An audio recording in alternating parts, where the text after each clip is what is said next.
Try to keep the fire going.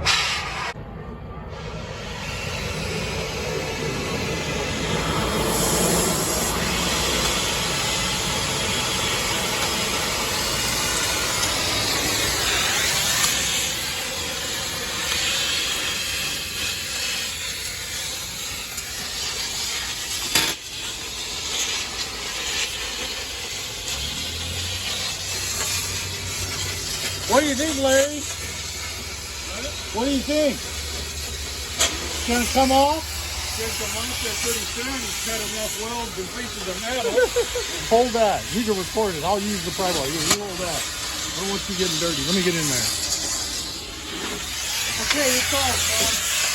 Yep, that's it. There you go. That's it. Finally. Boom. Fuck, what a pain in the ass. It only took 3 tanks of gas. All right, bring that over here so we don't break it. We'll pop the hose. Is it on fire again? But well, now what back part of the frame, I don't think. Where's that big light? I don't think that matters. Okay. Here, look.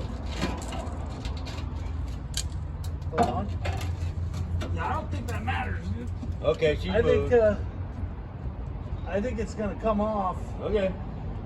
We'll find out here in a second.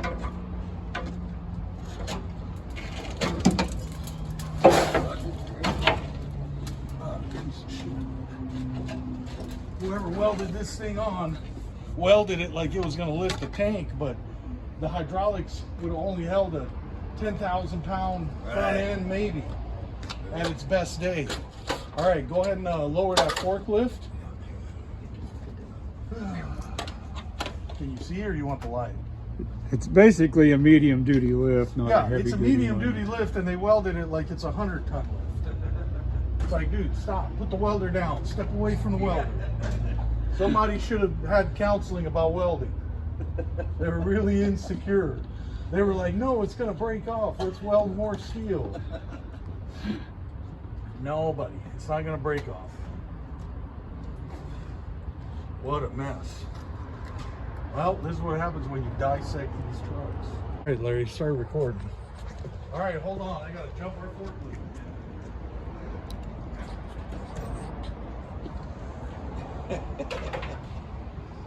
Yeah, What a job. this is our custom forklift that we have to put the jump box on every time.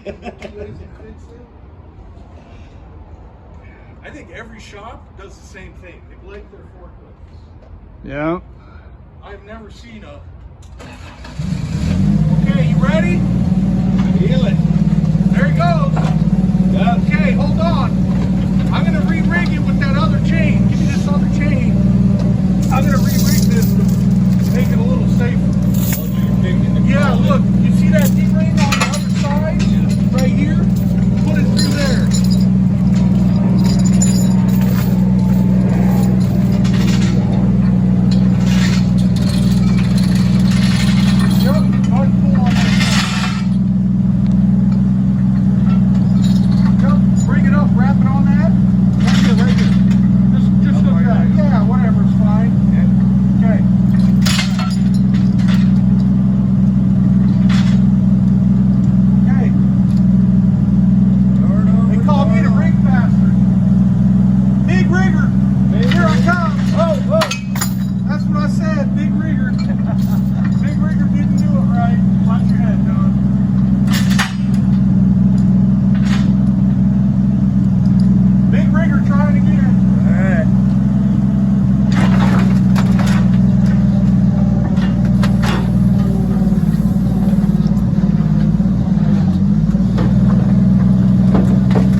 Something on that right hand side. Not this side, and I think it's the top because everything else moved. It's what? Everything moved right on top here. I don't think we're all the way through on top, but it moved on. Hey Larry, go put the forklift down while I hold this.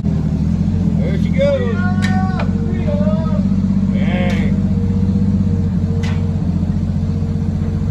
Surprise, surprise. Look at what doesn't have a Zack lift on the back. And good Lord, was that a pain to take it off. We had to torch this thing like you couldn't imagine. I had my buddy John come over. He's absolute master with that torch. There's water leaking out of it. Don't worry, folks. We already drained all the fluid, but that's what that Zack lift looks like. So here's your T-bar. This slides in and out. Here's your main cylinder, or your tilt cylinder. We got all the cylinders plugged except for one. Got that one plugged. This one I didn't plug. I ran out of plugs. I gotta make sure before I leave tonight. There's the back of it. This was absolutely butchered. So somebody welded those stiff legs in there. Thank God they didn't use them, because they would have folded. I think they would have folded up, because it was just that lip there holding it. There wasn't any real support to these stiff legs, and these are 100% Irish iron stiff legs. I'm gonna take these all apart and clean them, have them sent out to Bead Blast and check the cylinders, because they were brand new. But you can see I put caps on there. They didn't have caps before, so water might have got in there. I've got to clean those and check that out. I'm going to grind all that old weld off, and if somebody would have really did a hard pull, they could have got hurt, because these would have snapped off right there, I think. I don't know, and that's just my opinion. Whoever welded those stiff legs on was different than who welded this. Whoever welded this on, good Lord, they welded it like it was going to pull a tank. So they plated it, then they welded, then they plated, then they welded again, then they put angle iron, then they welded, then they put the Zack lift on in pieces, then they welded that on. It's just unbelievable, the carnage. Anyway, right now I'm taking this off. I got to adjust my my little extension because it's hanging off too far. But I'm taking off the 1701 Holmes mast. So you can see I tried with that one, then we went up to that one, and then finally I was like, okay, I got to go up to the 1 inch, and that's the only way I'm able to get those bolts off. I don't want to torch them because I don't want to damage that piece, that flange, whatever they, you know, that support. I want to have that nice and clean. So anyway, I'm loosening up all the bolts, making sure they move. Then I'm going to rig it up top and support it, and then take out the rest of the bolts. But then we got to move up and take this. I drained it last night, and we're going to slowly nitpick everything off and get it ready for a new frame one day.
Yeah, let's play pick him up.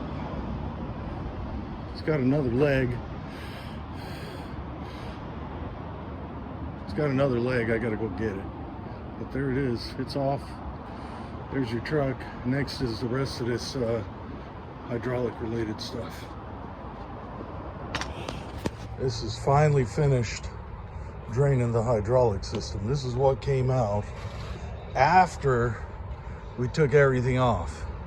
That was just left in the hoses, the pumps, and the manifolds that controlled everything. So This is the kind of stuff that I found. This was a return line. That's crazy. Somebody did that.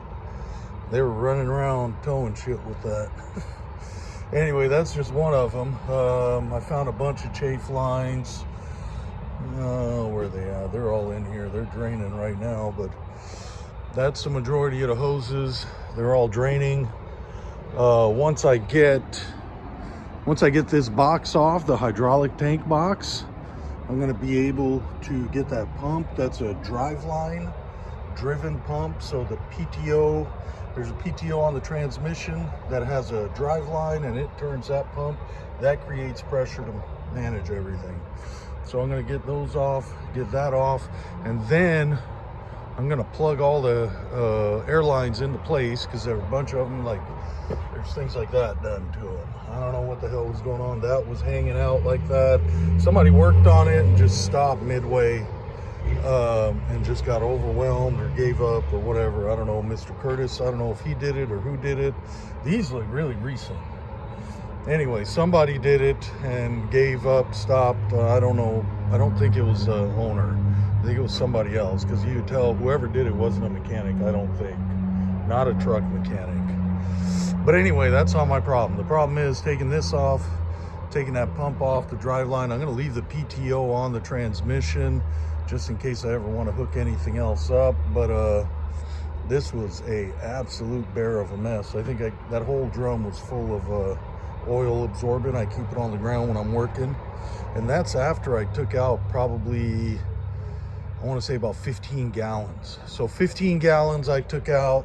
And then this was what was left in hoses and the bottom of that tank. So, oh, by the way, this has 390 gears, or 390 diffs in the back, which is pretty good. That's pretty cool. I like that. Okay, back to work I go. Here you go. It's all taken off. Absolutely had to kill the back of that frame to get it off.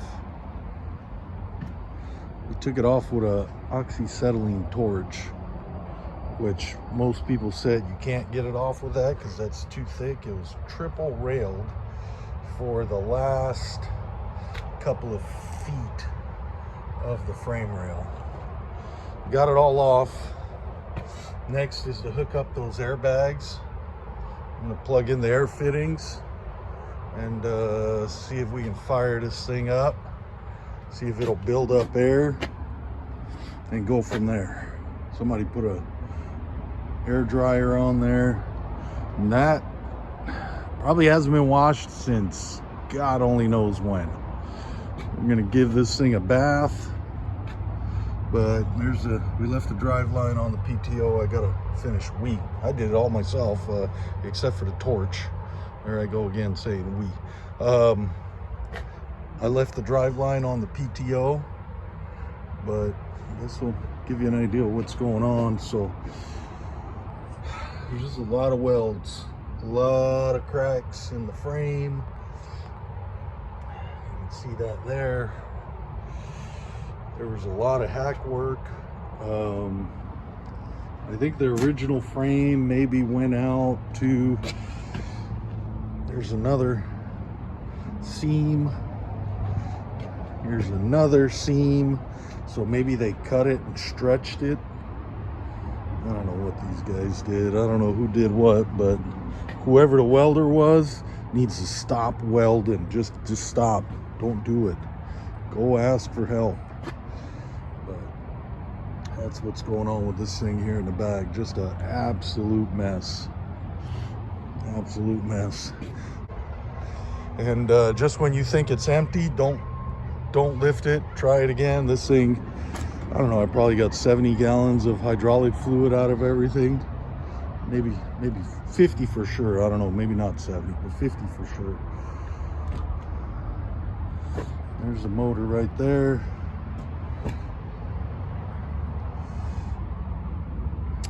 This looks bent. You can see it's not even touching. It's a little creased right there.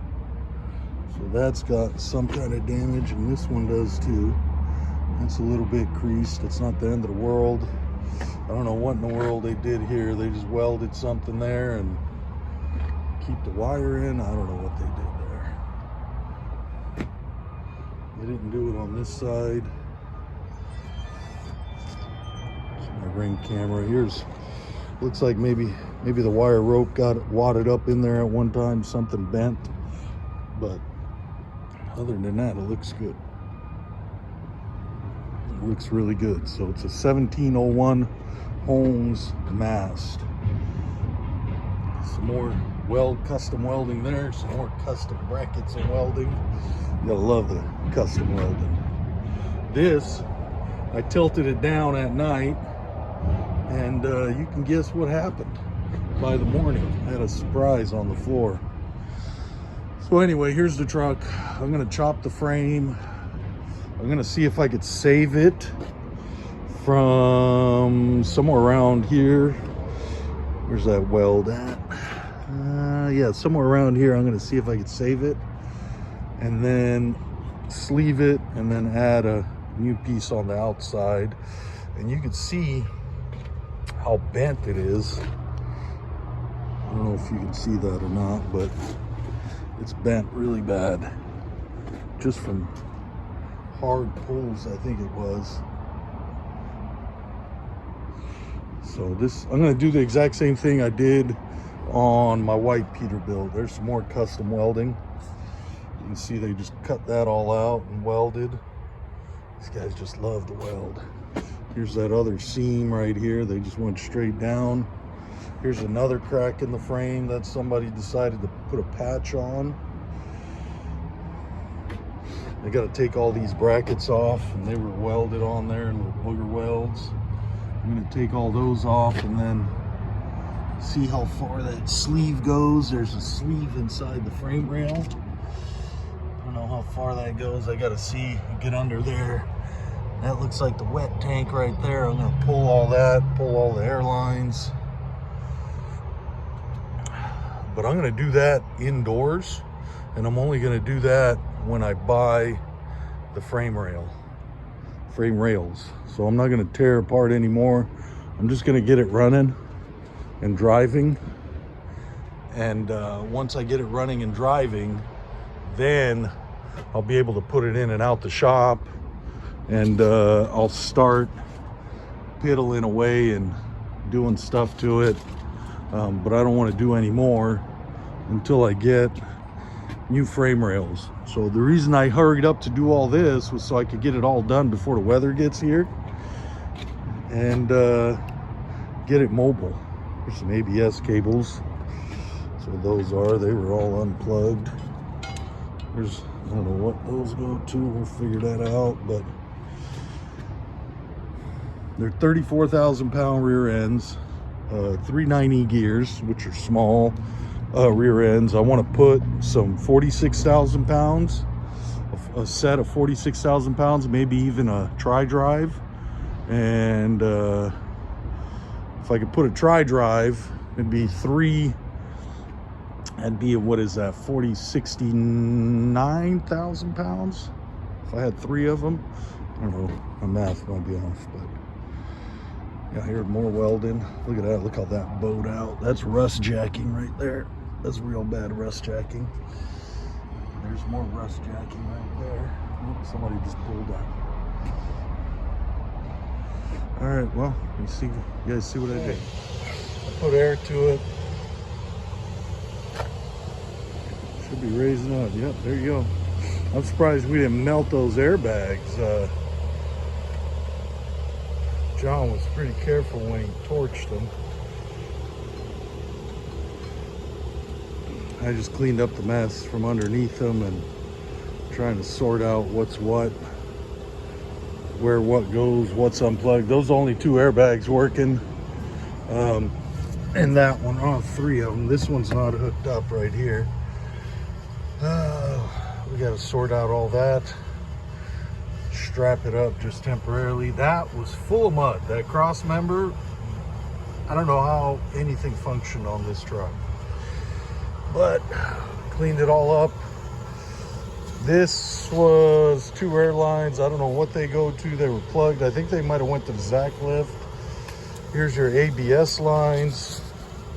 I'm surprised this thing has ABS. It's from 1981. cleaned out the frame rail. That tank is just hanging there temporarily so I can test the air system and trying to get it drivable, just to get it to run under its own power. Yeah, you notice that the wheels are singled out on this side, they're put in backwards. This side they're put out. I bet this thing would ride funny down the road.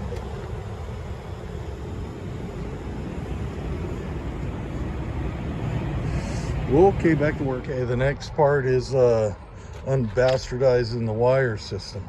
So this whole wiring system on this truck was hacked into. Somebody got into everything. There's the control box to the he probably had a bunch of aftermarket lights, is what I'm thinking. There's all the stuff right there. Headlight flashers, beacon, they have strobe lights on there.